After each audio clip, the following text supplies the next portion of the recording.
Hi, I'm James Shillinglaw for Virtual Vacation Events, and today we're here to talk about cruising, specifically luxury cruising. We have a great panel of really the cream of the crop of every luxury cruise line I can think of, and the focus is how to choose the right cruise in this new age of luxury post-pandemic. And I think you'll find that there's a lot of choices. Everyone here has great products and great differentiation, and you're going to learn from them how to choose the right cruise for yourself, and then maybe try something else after that. We'll see what happens. But anyway, let me introduce our panel, and we're going to go straight to it. First, we have Steve Smotrys, who's Senior Vice President, Sales and Marketing for Seabourn. Steve, raise your hand. There you are. We have Randall Soy, who's Executive Vice President, Sales and Marketing for Regent Seven Seas Cruises. We have Barbara Muckerman, who's Chief Marketing Officer for Silversea Cruises. We have Bob Lepisto, President of SeaDream Yacht Club. There you are, Bob. And last but certainly not least, we have Carmen Roig, who's the Senior Vice President, Marketing and Sales for Crystal Cruises. And if you're a luxury cruiser, you may know all these brands, but we also are going to take the assumption that maybe you don't know all these brands. But we're going to go straight to the questions. First of all, because we have all these brands, how can luxury consumers differentiate the luxury cruise brands in the market? Can each of you tell us in a couple of minutes about what makes your brand different? And just keep it a couple minutes, just so that we're trying to give everybody an idea of what your brand is. We'll start with you, Barbara. What makes Silversea different? Thanks, James. Well, I think Silversea was in 1994, we launched the first all-inclusive product with an almost all balcony ships. And since then, what really Silversea is famous about is the destinations. Right. We cover every corner of the world, and we always say that the world is 72% covered by water. And if there is water, there will be a Silversea ship. So between our ocean-going ships and our expedition ships, we reach anything from Mediterranean, Caribbean, but also to Antarctica, Galapagos, Kamchatka. So if you're really looking to travel in a remote place of the world, Silversea will have a choice, and we'll also have different choices in variation. We move from 7 days to 140 plus days itineraries. So we believe we have one of the largest destination and duration choices in the industry. No, that's great. Now, Bob, let's talk a little bit about SeaDream. What makes you different? Thank you, James. Since we started the company 20 years ago, we've said it's yachting, not cruising. We want every guest to feel like they're on their own private yacht with some other interesting guests. With only 56 couples served by 95 crew members, we really are able to provide incredibly great service, personalized service. You'll be called by name shortly after arriving. Your drink preferences and food preferences will be remembered. We go to very unique ports, and we also overnight in ports. If you're on your own private yacht, after all, you don't want to leave incredible places like St. Bart's, Saint-Tropez, Monte Carlo, Amalfi, etc. at 5 or 6 p.m. You want to overnight in those incredible ports and experience just like the other yachters are experiencing. So it truly is yachting, not cruising with SeaDream Yacht Club. And Carmen, tell us a little bit about Crystal in terms of luxury cruising. And we're really focused on your ocean and maybe your expedition here. Excellent. Thank you, James, and welcome everybody. Thanks for this great opportunity to share our passion, which is cruising. At Crystal, we started 30 years ago, and it's really the differentiators, the pillars: quality, service, choice, options, space, which is now more than ever really important, and destination. So I think the magic is the way we approach our guests. When you come on board, you're welcomed home by everybody calls them crew. We call them our onboard family. It is that personalization. The moment you step on a Crystal experience, any part of the portfolio, you're in the embrace of the brand and you are home. See, for us, luxury is personal. And different people think different things about luxury. For us, it's really simple. It's one size fits one, not one size fits all. And that's what really sets us apart and differentiates us, very much so. And Steve, Seabourn, what makes you different out there? James, well, I think at Seabourn, it always starts with the service. We always talk about the service. The experience on board is really likened to Similar to kind of what Bob said, like a private yacht, but our ships are a little bit larger. They range between 229 and 300 suites on board, but it always still feels very, very intimate. But then you have more offerings of things that you can provide on board, which is really great. We've got the youngest luxury fleet in the industry. So our oldest ship is, I think, 2011, and we've got two new luxurious expedition ships coming. The first one coming the first of the year. So we're really excited about that. But again, it's very very intimate on board. Our guests really love to be social and have that interaction with each other. And our ships also have a very unique feature in that in the back of the ship opens up and we have this floating marina. Things like water skis and banana boats and paddle boats, and you can do snorkeling. So it's a really great feature to be able to just park into a beautiful bay and then open up the back of the ship and have all these great activities that you can do. So no, and that is a major differentiator. I know all of you have similar things like that. And Randall, last but not least, tell us a little bit about Regent Seven Seas. Well, thank you very much, James, and thank you everyone for joining us today and learning a little bit about luxury cruising. Frankly, this is like, which child is your favorite? You can't go wrong with any of these particular brands. And as long as you choose a luxury cruise, you're in good shape. We each have our differentiators. I am personally biased because I think ours are our best, but like Carmen, one is for one. For us at Regent Seven Seas Cruises, we're about to celebrate our 30th anniversary as well. And it all comes down to every luxury included, a level of inclusiveness that provides an ambiance and social experience for our guests while they're cruising throughout the world in the finest destinations in comfort and elegance and enjoying their luxury experience as they want to. So you can't go wrong. But with Regent Seven Seas, we have the most inclusions available in the industry. No, that's great. Now, I'll stick with you, Randall, because let's talk a little bit about how luxury cruising has evolved over let's say the past decade, because it has obviously it's been evolving a lot sooner. And what should consumers expect from a luxury cruise today as well? Well, it has evolved quite a bit over that time and even longer than that. But I would say, James, quite honestly, like every other sector, it has improved without giving up on its heritage. What was important in terms of quality, of service, of incredible personnel on board taking care of clients, none of that has changed. What has changed is perhaps a more relaxed environment, more choice, more personal connections for the individual guest.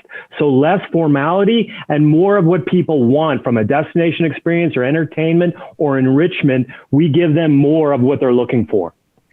The same question to Bob. What has changed in luxury cruising? I know we've all of us here have been involved in luxury cruises. What has changed over the past decade, and what should consumers expect from a luxury cruise? I agree with Randall. I mean, every line has upped their game significantly over the past decade. I think the off the yacht experiences are, more important than they ever have been. So that's been moving up significantly. I also think everyone is more focused on providing healthy choices and activities in cuisine as well as activities. And no matter which line you're looking at, this segment of the travel industry provides incredible value. And that's got better and better over the years as everybody's upped their game. No, absolutely. I totally agree. And all of your products are equally, everyone is creating new things all the time. And it's amazing to me how this has evolved. Steve, let's go. In your view, how has luxury cruising evolved over the last decade? And what should our consumers out there, our luxury travelers expect from a luxury cruise? No, I think, becoming fully immersed in the destination you're going to, I think that's growing a lot. I think my colleagues have really said it well, that there's certain expectations of luxury and that hasn't changed. But I think we're always getting smarter, and we're also always looking to how we can make the experience that much richer of whatever the destination that the guest wants to go to. I think somebody also mentioned like the healthy living, and I think wellness experiences become so important in people's minds. And I think we all have great wellness experiences on board, and that goes beyond having a beautiful spa. It's really just healthier living and how you kind of detach from your everyday world and, really kind of expand your world in a lot of ways.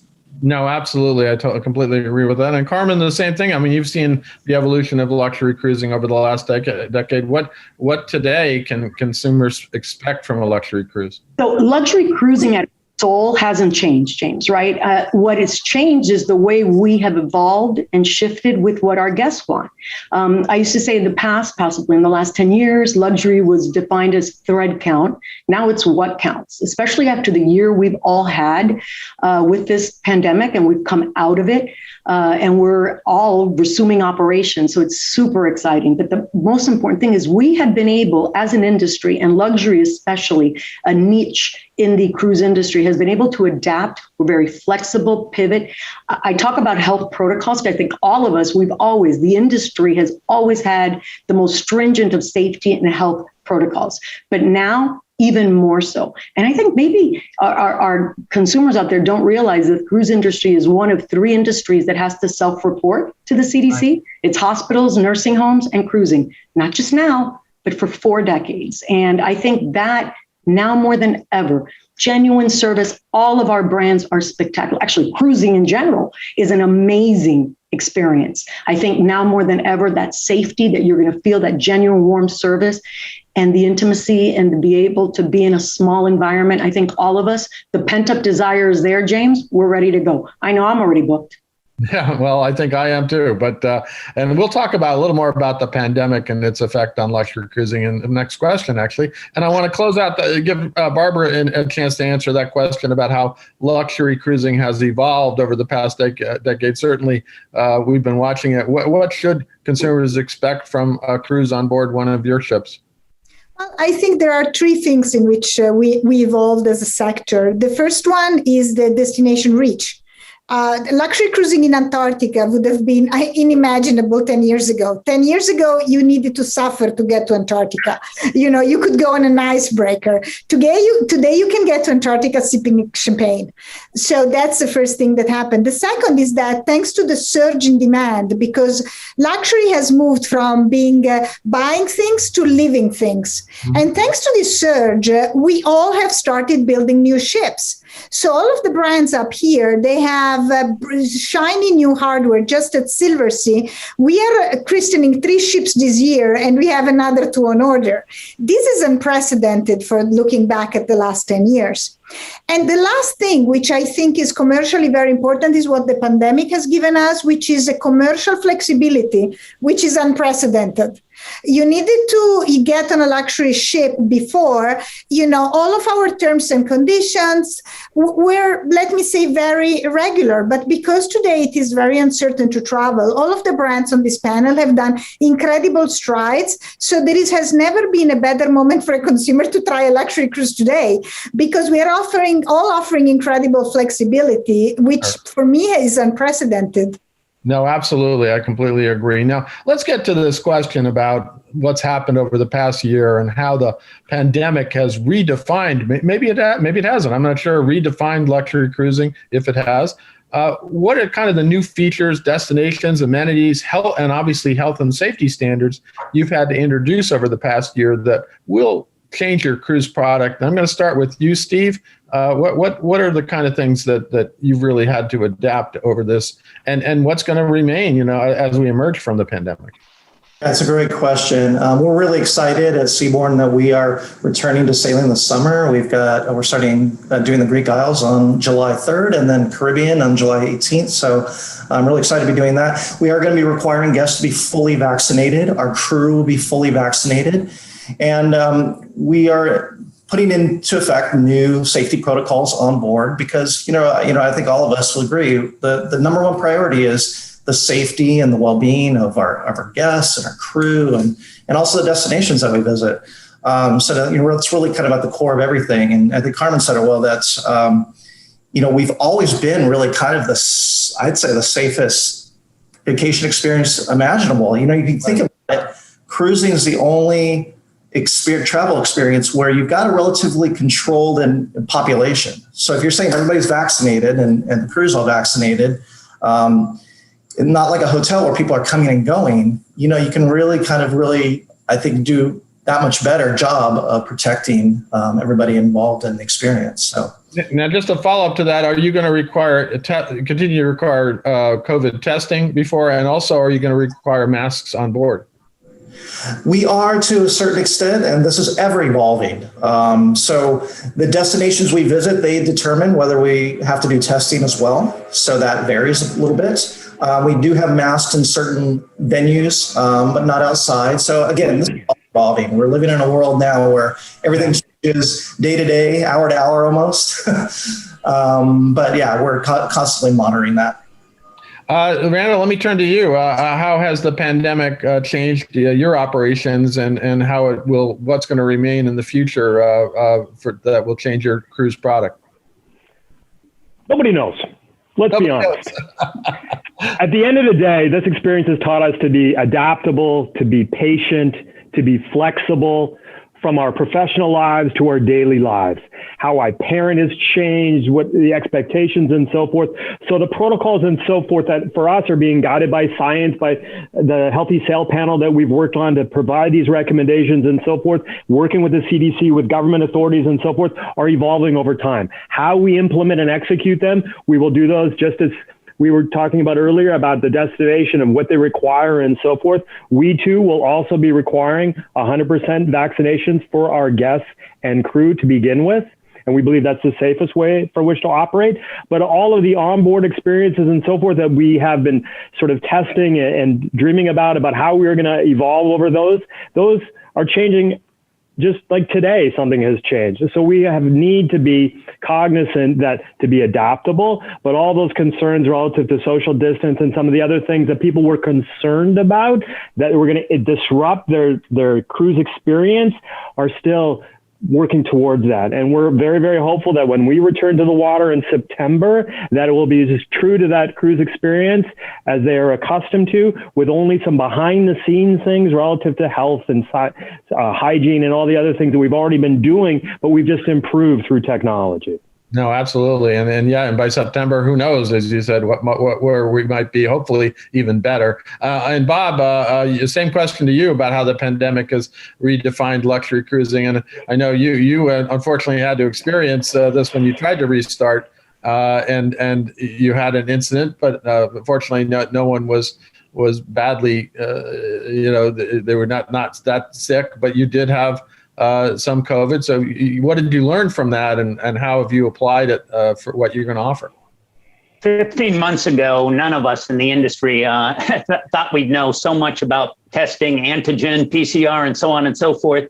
But we are all into it for one thing: the safety of our crew, the safety of our guests, and the enjoyment of our guests. As Randall said, it's onward through the unknown. I hate to say it that way, but we are going to be as safe as required and necessary to ensure the safety of our crew and our guests. But we all also want to be as flexible in adjusting those protocols as time evolves and we have the opportunity to do so. We too will have all guests vaccinated. We are also requiring all crew members to be vaccinated. And we're doing the antigen testing to make sure that people, as they are boarding, are also safe. That situation that you mentioned in Barbados it came down to one couple coming from the West Coast via Miami, choosing to party in South Beach, and ended up, as a result of that, affecting the entire season in the Caribbean. After we had operated 22 voyages during last summer in Norway, all successfully. We were the shining star, but that one situation, even though we did the PCR test in advance, the antigen test was the one that was required in order to detect it, which happened the day before in Miami, coming to Barbados. So we've learned so much, and we are the safest place for people to vacation, I think, in the world.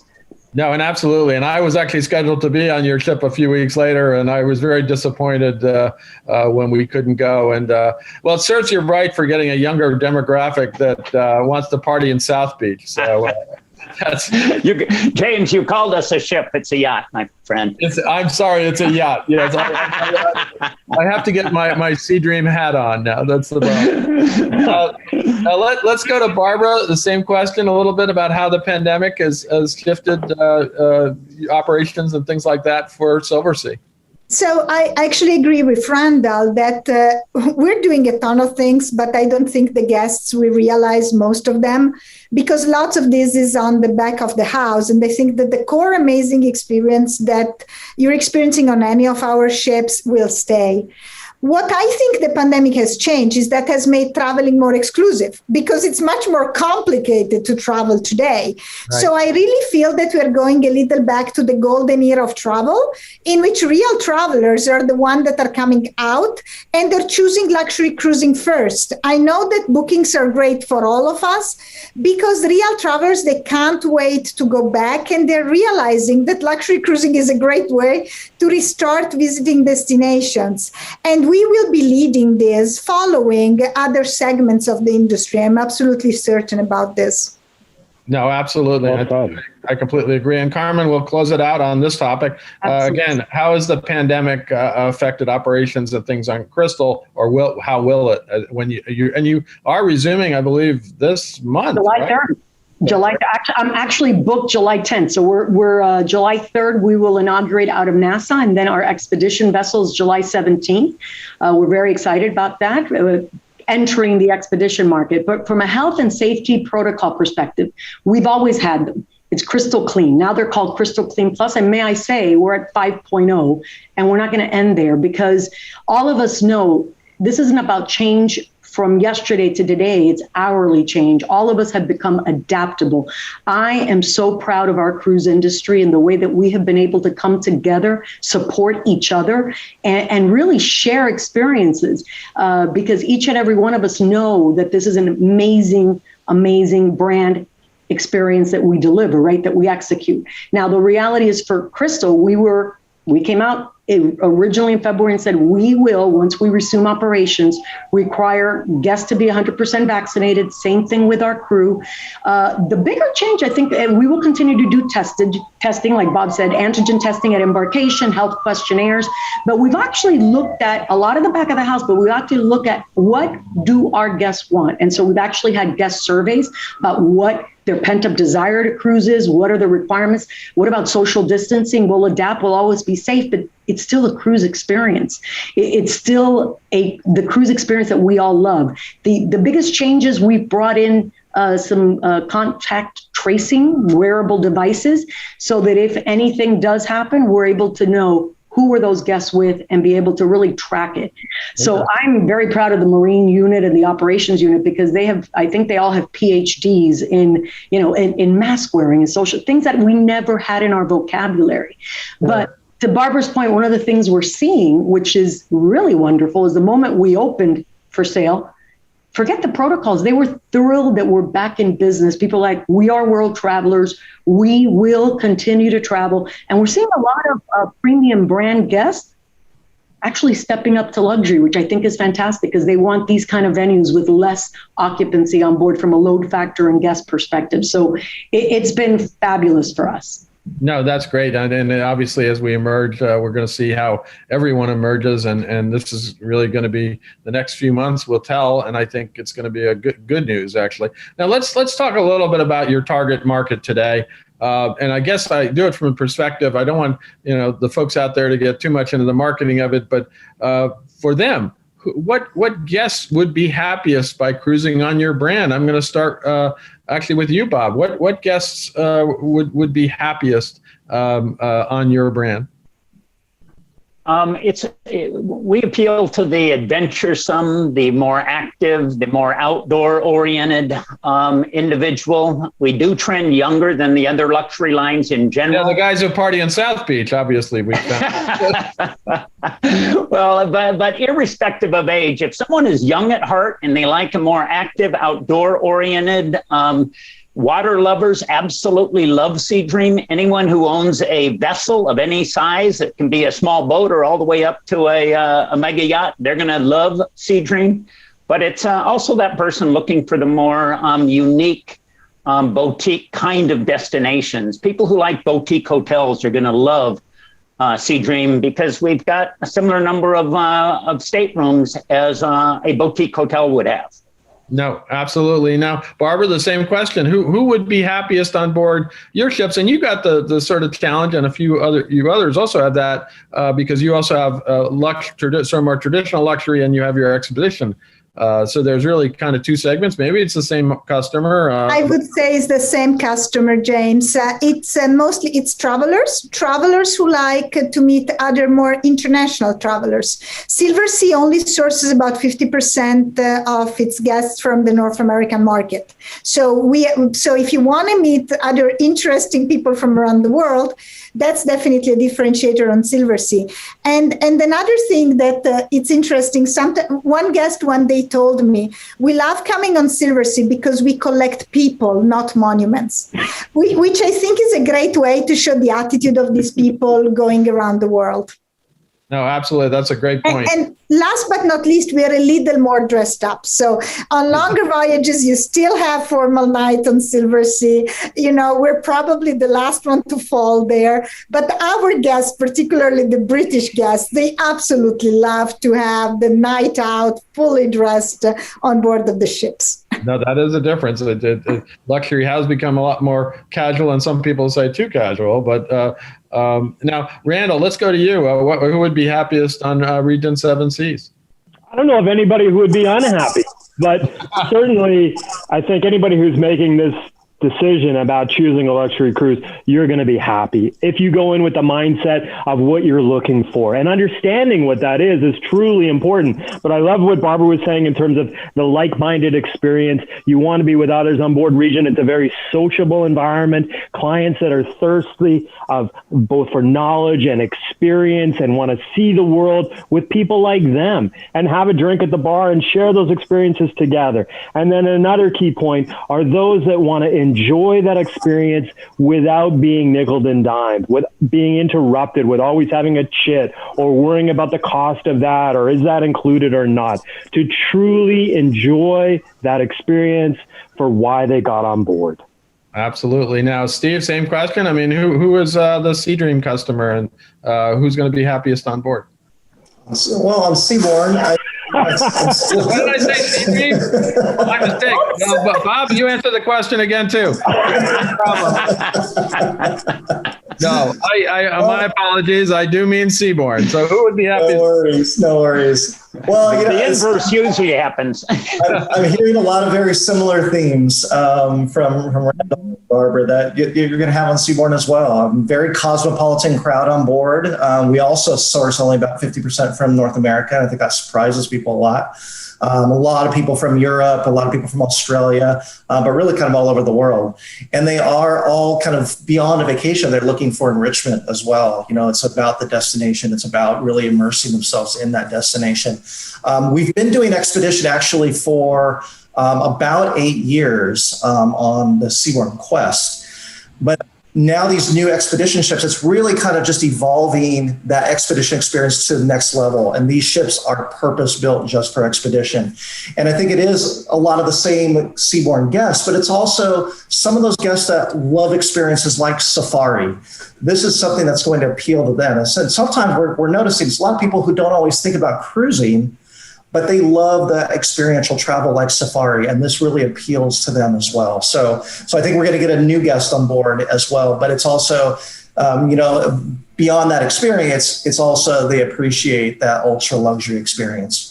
No, absolutely. And finally, Carmen, who would be happiest on Regent Seven Seas? No, I'm sorry, Crystal Cruises. Okay. There you go. Oh, fabulous. So, we're in a unique position because about 80% of our guests are sourced from North America. So that footprint, and, Crystal started in California, so most of our sourcing market with our repeat guests, our society members. But ironically for us, because we have a portfolio of brand experiences, it's not just exclusive to ocean, because we have ocean, we have yacht, we have river, we have expedition. it would surprise you. So the majority of our guests on Ocean are repeat Crystal guests. It's our society members. And yet we're seeing that on the expedition as well. You know, they're all global travelers. And I think for us, and I go back to your original question about how has it changed in the last decade. So we have black tie optional. We've continued to adapt because some of our guests do like to dress up, but others don't. They want to come on board and have that like-minded experience, but like a relaxed country club at sea where they know everybody knows your name. I feel like it's Cheers. At the Cove, it feels like Cheers. You and I have been there, James, so you know how much fun that is. But I think our ships, because the footprint is of that of a bigger ship with lower occupancy, it allows us to have nightlife, which you wouldn't expect. I will tell you, karaoke nights on board are very exciting. The Avenue Saloon. So it's folks who want to have the same kind of experiences that they'd have access to. Luxury cruising isn't boring, far from it. And this is one of the preconceived notions that we run across. And then when the first time guests come on board and experience this type of luxury, where it is really all about choices and options, and then enrichment, because we're very big on the enrichment part of it. I love that Randall said that when you come on board, the last thing you want to do, if you just want to relax, you don't want to think about who's crabbing that tab. And that's what luxury provides. It's that peace of mind and confidence that when you come on, you're there meeting like-minded people and being global travelers. And that's why it's your vacation. And I think all of our brands do that. Really just, it's that service level that's very genuine and relaxed. No, that's a great point. Now we're going to talk a little bit here about we have time for a couple more questions here. One of the big things here is itinerary, destinations, as part of the luxury cruise experience.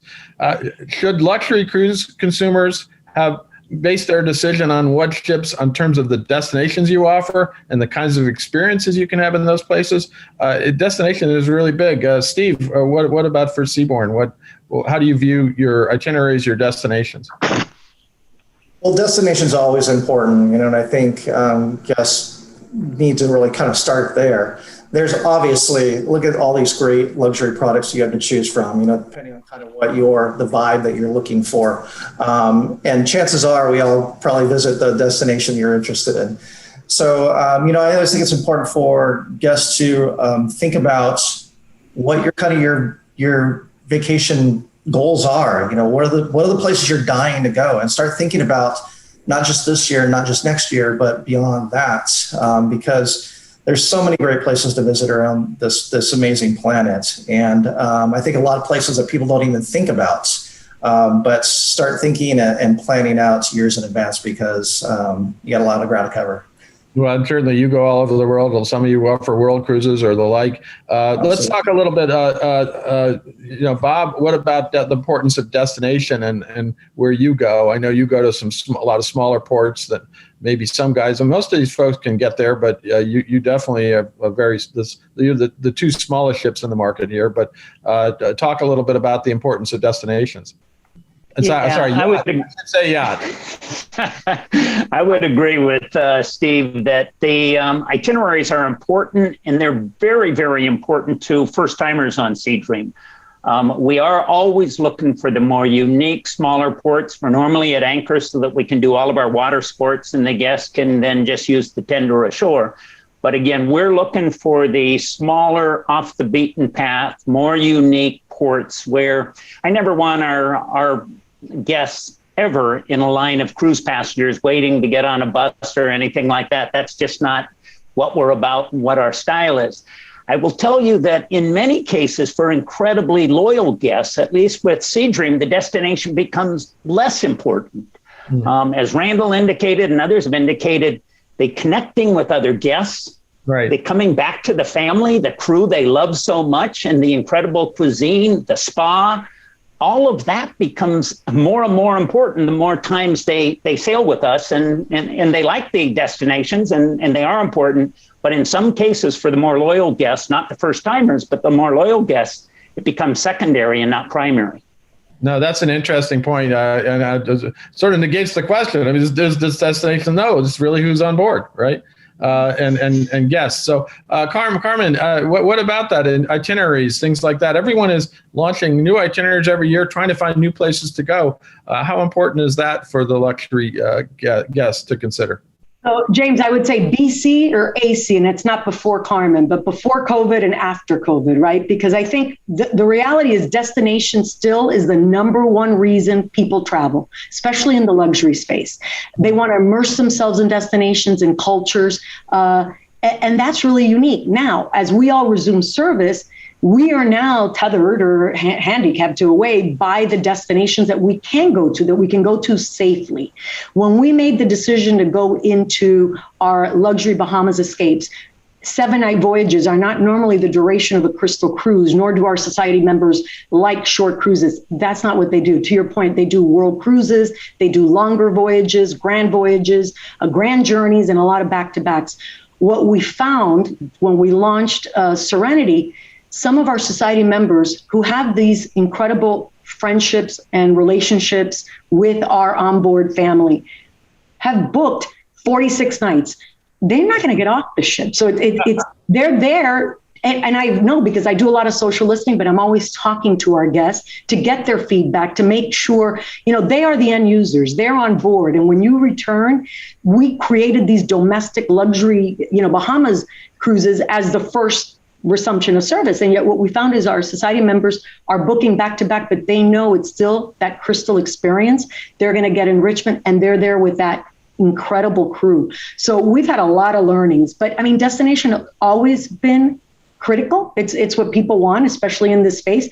Something I always find is folks will say, will you lose one of your Crystal Society or loyalty members? What would it take for them not to sail? Because I think each of our brands have loyalists that loved the brand. It's the ethos, the DNA. Once you're a society member, now the only way we lose them to Randall is if it's a destination that I don't have and I'm not serving up that particular season. And then they will jump ship, pardon the pun. But otherwise, they're very loyal.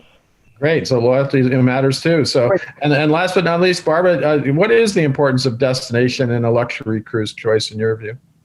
So for us is the number one, and we realize that a second driver is which ships is serving which destination. Because, everybody on the panel here has their own interpretation of a destination. So, for example, we have 100 guests ship for the Galapagos because that's what makes most sense in that destination.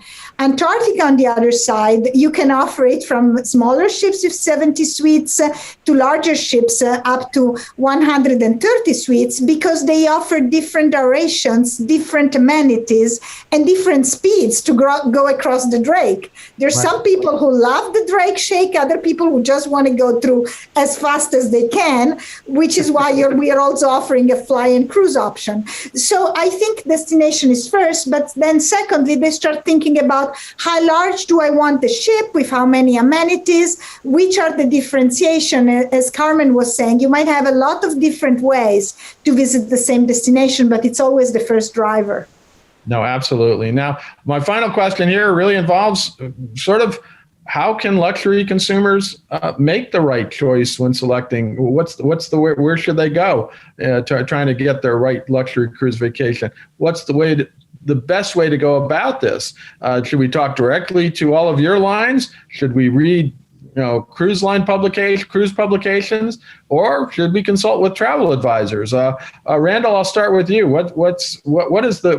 How should we research this if I'm a luxury buyer that maybe is thinking of taking a cruise, not someone I'm not really loyal yet. I don't really know which one of your brands I should choose. So where do I go first to find out about what might be best for me?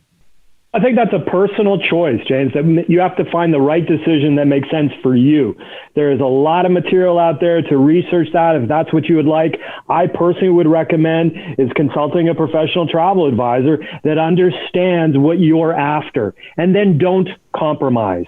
If I can come back to the destination experience a little bit more about that in terms of during the 15 months of the pandemic, we've all been at home and so forth. Now's the time to take advantage and see the world. And so finding that right choice with an advisor or what's important to you through any of these brands, or just get out there and go. There isn't a wrong way to do it, but there's the best way for you to figure out what's important to you and how you want to enjoy that experience with loved ones or what have you. And another thing, we've been talking a lot about past guests.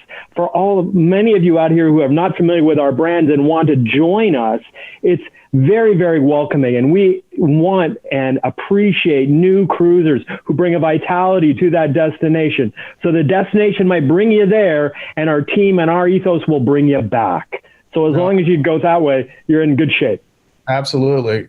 Steve, how do luxury consumers find the right cruise for them? What should they be doing? Randall said it extremely well. It is a personal choice, and there is so much great information out there. If you're interested in one of our brands, you can come to our website. You can call our customers. Say we've got people that are experts in this product. But I'd agree. I think to go to a travel advisor is always a great option. Like if you know, hey, I want to go to this part of the world. I want to go to Asia.